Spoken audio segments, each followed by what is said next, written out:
because once somebody, look at all the people who have done all the shooting, most recently in California, most recently up in Connecticut, and anywhere you look, Colorado.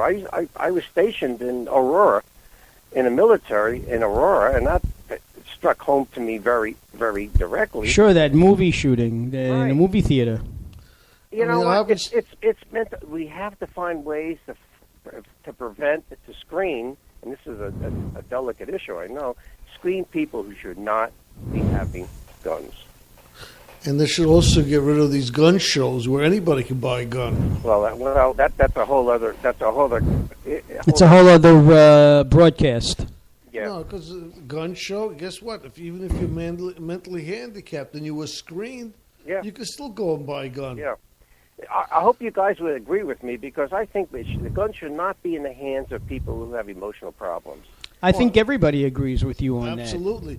You know, I would rather have a gun in a bandit's hands or crook's hand than a mentally disturbed person. Right.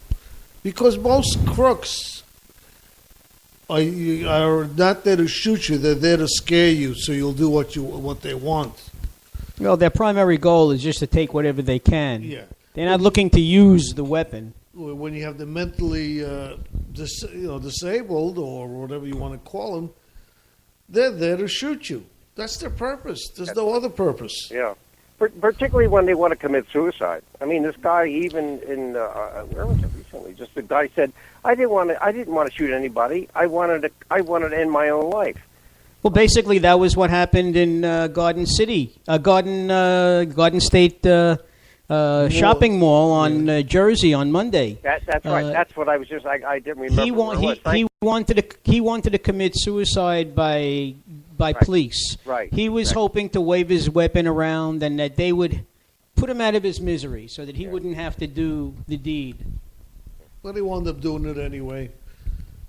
So my main thought is it's not so much gun control; it's control of people. It's human control. Yeah.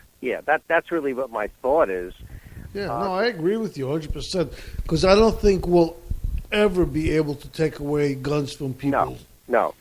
You know, how can you believe somebody like Wayne LaPierre when he talks about education, but by the same token he also says that if one of the teachers at Sandy Hook had a gun, a lot of that could have been prevented. I mean, how can you possibly say that when you're talking about children? Yeah, exactly. Being around children.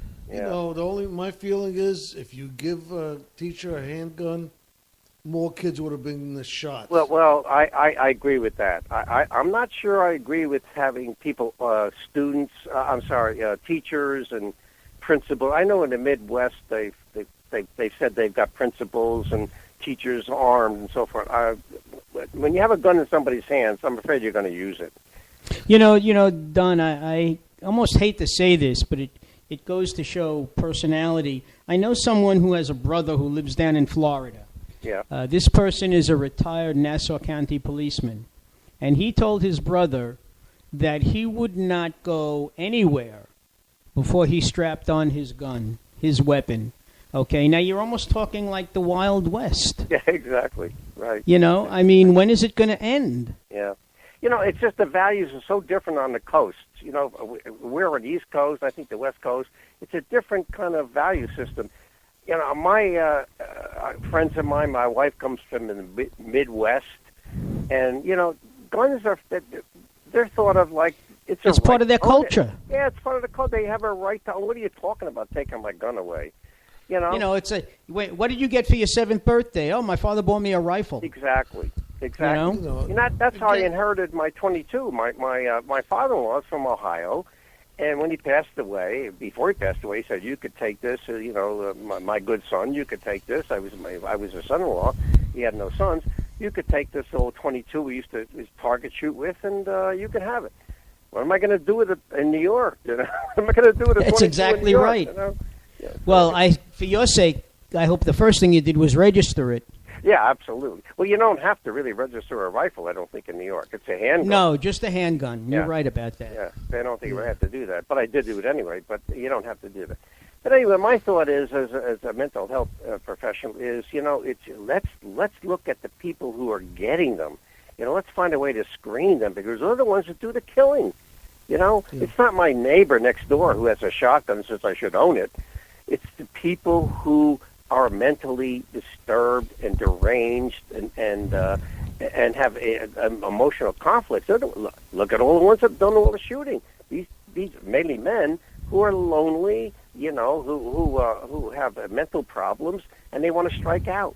They don't care. They want to strike out and take other people with them. So gun control, it's a matter of mental health control. So the problem also, though, is I agree with you, Don, but another part of the problem is that, unfortunately, these people are going to get guns anyway. Yeah, in their own way. You're absolutely right. That's hard to control. It's hard to control. But listen, if you take one gun away that may have killed somebody, then you've taken one gun away. No, I agree with you. So, I agree with you. You have to do something. You can't say, well, we can't control it. Well, unfortunately, we haven't done anything. The main thing is make people have availability to get counsel. I mean, a lot of these people who are loners, who are sociopaths, psychopaths, let them know that they can get some counsel. They're not alone. And this way, we might be able to prevent not all of them, but maybe some of them. If they know they're not alone. Yeah. But anyway, that's my thought. One possibility would be not only to have a background check, but also have them go through a psychological evaluation. Everybody. Yeah, but everybody. I mean, who wants a gun? Yeah, well, everybody who wants a gun. I see what you're saying. I see what you're saying. Yeah, that's a thought. That's a good because thought. just like when you want to go into the military, and some people, not everybody gets into the military. Yeah. Some people are turned down, and why are they turned down? They're turned down for psychological reasons. Yeah. Yep. Yeah. Exactly right. I wasn't. Thank God, I was able to get in the Army. Hey guys, next time if we get a chance to talk, not right now, I want to talk about the Kennedy issue, because that's another President Kennedy. Well, we're coming up on 50 years. Yeah, we're coming up on 50. I got some strong thoughts about that. I don't know where you were when he was shot. But, I remember. I remember real well. Next time, okay, maybe next week. Because absolutely. Listen, we love I just wrote it down. Okay, I'd like to talk about that, because I have some thoughts about that. There might be a conversation your listeners would be interested in. That'd be great, Don. All right. Appreciate it. All right, be well. All right, and you as well. Have a good weekend. All right. Thank you very much. Have a good night. You're all right. Bye-bye. Bye-bye. That's one of my favorite callers. He's intelligent. I agree. It's always a pleasure talking to Don. He always has something noteworthy. He doesn't ramble on. He knows exactly what he wants to say, and he just puts it into words. I remember him the first time he called. The gentleman has a PhD from Yeshiva University. But you know what I forgot to ask him? Mm-hmm. If maybe one day he could psychoanalyze you and me. Hell no. What are you hiding? They'll never give me a gun then. Well, I didn't mean it that way, Felix. But in any event, most of you who are regular listeners know that Felix and I like to interject humor wherever we can, even if it is a serious topic. And let's face it, gun control, the use of handguns, the registering of guns, keeping guns out of the hands of the mentally deficient. This is the topic, and it is very serious, but it certainly never hurts to laugh. The other thing that troubles me about gun controls is actually our health control, Obamacare, medical problems. When the one thing that most medical plans do not cover or do not cover sufficiently is mental health care. There was just a headline in the paper, one of the news programs that I watched during the course of the day. For those of you who are wondering how I managed to keep up on all these things, when you're retired, you have nothing better to do, so you watch 24-hour news. And they brought up this very issue.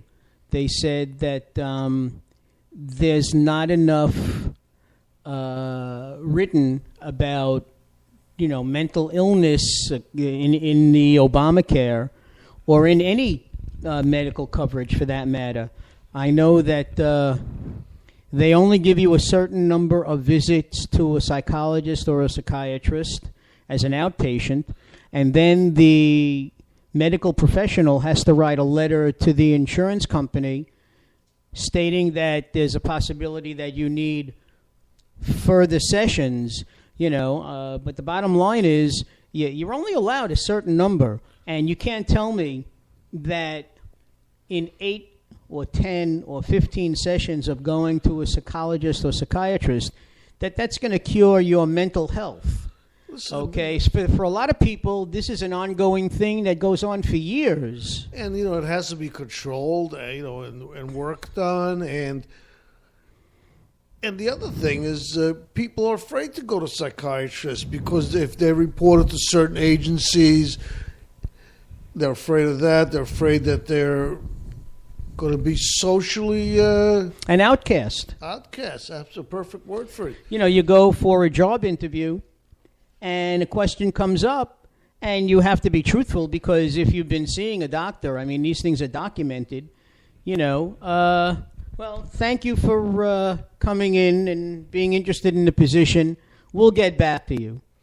What's the difference between having cancer in the stomach or anything else, or if you have an illness, and that's part of it's in your brain.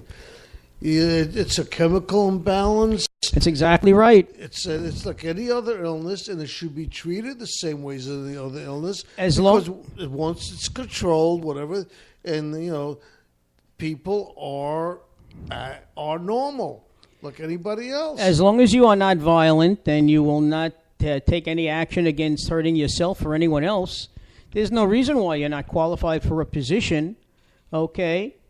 As far as doing a job is concerned, and like you just said, Felix, many psychological ailments are controlled by happy pills.